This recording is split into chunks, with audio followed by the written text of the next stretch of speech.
নমস্কার, দেখছেন Kolkata TV digital. আপনাদের সঙ্গে রয়েছি আমি ঋষিকেশ। রাজ্যে প্রথম দফার নির্বাচন 152টি কেন্দ্রে ভোট গ্রহণ চলছে এখনও, যখন পর্যন্ত এই ভিডিও করছি। 16 জেলার 152টি বিধানসভা কেন্দ্রে ভোট গ্রহণ মোটের ওপর শান্তিপূর্ণ। কয়েকটি জায়গাতে বিশৃঙ্খলার ঘটনা ঘটেছে, যেমন হুমায়ুন কবিরকে ঘিরে নওদাতে সেখানে তুলকালাম কাণ্ড ঘটে, হুমায়ুন কবিরকে ঘিরে বিক্ষোভ দেখানো হয়। এমনকি কেন্দ্রীয় বাহিনী পুলিশের সামনে তৃণমূল কর্মী সমর্থকরা হুমায়ুন কবিরকে মারতে তেড়ে যান। শেষমেশ কেন্দ্রীয় বাহিনী কিছুটা লাঠিচার্জ করে সেখান থেকে বিশৃঙ্খলা সরায়। পরবর্তীতে হুমায়ুন কবির তিনি নিজেই আবার রাস্তার উপর বসে পড়েন। এর পাশাপাশি কুমারগঞ্জে সেখানে বিজেপি প্রার্থী শুভেন্দু সরকারকে মারধর করা হয়। তার নিরাপত্তা রক্ষীর সামনে কিন্তু তাকে কিল চর ঘুষি মারতে থাকেন এবং এই ঘটনাতে কিন্তু ইতিমধ্যে গোটা 5 জনকে গ্রেফতার করা হয়েছে। কয়েকটি জায়গাতে ইতিমধ্যেই কিন্তু কেন্দ্রীয় যে বাহিনী তাদের বিরুদ্ধেও কোথাও কোথাও অভিযোগ উঠেছে যে তারা কোনো একটি রাজনৈতিক দলের ওপর হয়ে ভোট করিয়ে দিয়েছে এবং এই যে সমস্ত জায়গাতে অভিযোগ উঠেছে সমস্ত জায়গাতেই কিন্তু কমিশন ইতিমধ্যে পদক্ষেপ করেছে।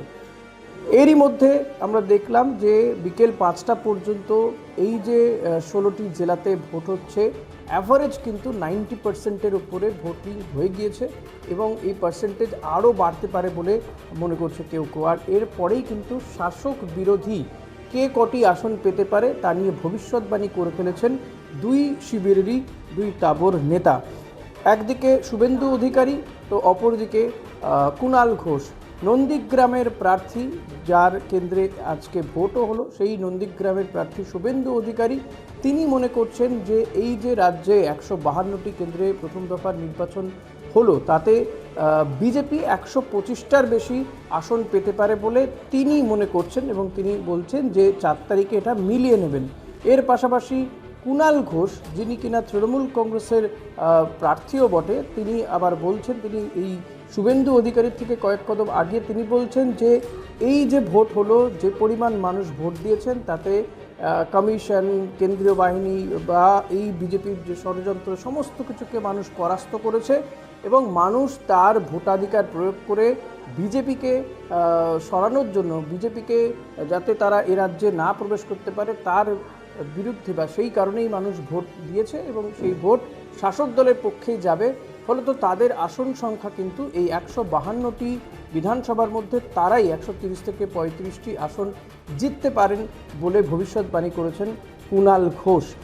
তো শাসক বিরোধী এই কে কটা আসন পেতে পারে তা নিয়ে এই তরজা বোধহয় আগামী আরও কিছুদিন চলতে থাকবে। 29 তারিখে দ্বিতীয় দফার ভোটের পরেও তরজা চলবে। তবে আলটিমেটলি কে কটা আসন পেল, মানুষের রায় কোন দিকে গেল, কারণ এবারের এই নির্বাচন অনেকাংশে তাৎপর্যপূর্ণ ছিল, কারণ এসআইআরের পরে পরে নির্বাচন, প্রায় এসআইআরে 91 লক্ষ মানুষের নাম বাদ গিয়েছে, তারপরে এই নির্বাচন হচ্ছে। ফলত এই নির্বাচনে মানুষের রায় কোন দিকে যায় সেটা জানার জন্য গোটা দেশের মানুষ কিন্তু অপেক্ষা করে আছেন।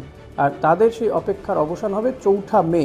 4ঠা মে কিন্তু জানা যাবে যে এই বিধানসভা নির্বাচনের ফলাফল কী হলো, বিজেপি না তৃণমূল কংগ্রেস, কারা শেষ হাসি হাসবে সেটা জানতে আমাদেরকে আরও বেশ কিছুটা সময়, আরও বেশ কিছু দিন অপেক্ষা করতে হবে।